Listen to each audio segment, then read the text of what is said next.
a mouthpiece is the most important part of your physical equipment, and mouthpiece and reeds. So if you need to make an improvement, if the clarinet already seals okay, spend even $50 on a mouthpiece can make a huge difference. I know that's a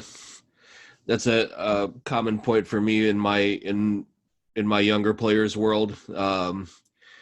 You get the elementary school mouthpieces that have giant divots, or it looks like a biological warfare lab inside. Uh, Yeah, you right. just Like Brad Bain makes a mouthpiece, BEHN. It's about $35 or so, and it's probably a huge improvement over any mouthpiece a player has. Yeah. That's great. What um, what mouthpiece do you have? Because I figure we're all clarinet nerds. Somebody's going to ask, I'm sure. Yeah.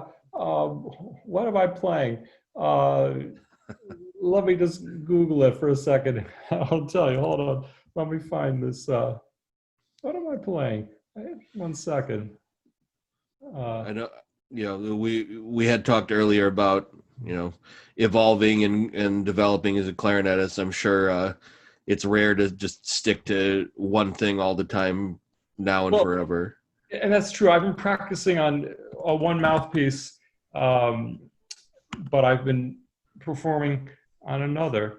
So years ago, I had custom mouthpieces from my teacher, Jim Pine, and then I wanted something a little more flexible, and I started playing on some Gigliotti P34s, but they were customized um, by Ever Matson, who's now dead. He was a craftsman in New Jersey.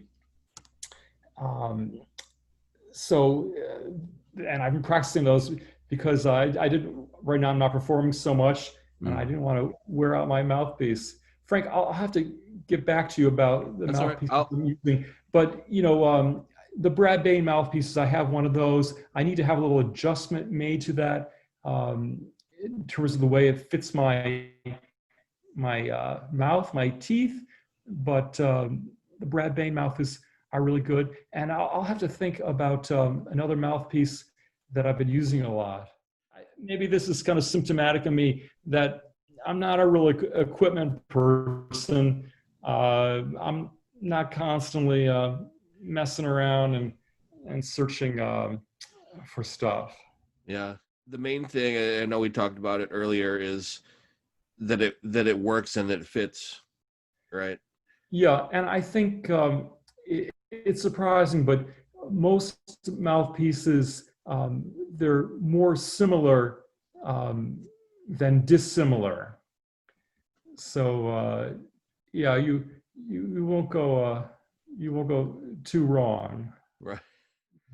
Oh, And by the way, of course, I remember the name of the mouthpiece maker whose mouthpieces I use quite a bit. He's based in London. I think he's still in London. His name is Ramon Wodkowski, okay. Wodkowski, Ramon Wodkowski, and he's was a Northwestern graduate, but he's played with all the London orchestras, and he really understands the physics of the mouthpieces. So Wodkowski and Brad Bain, those are the two mouthpiece makers who All right. seem to work best for me. But let me just add a caveat. That's only because, many makers for years were using the Zinnerblank Mm. mouthpieces, which are no longer available. And just because of my own particular overbite, I thought those mouthpieces might work for me, but they just weren't comfortable to play. So again, you have to experiment. And if you're around Chicago, I would certainly check out mouthpieces by Walter Grabner, Grabner's Grabner, yeah. Clarinet Express. He's always got new stuff cooking. He's got his own materials, I think. So it's nice to be able to visit somebody and have them kind of diagnose what might work best for you. So go see Walter Grabner if you're in Chicago. Sounds good.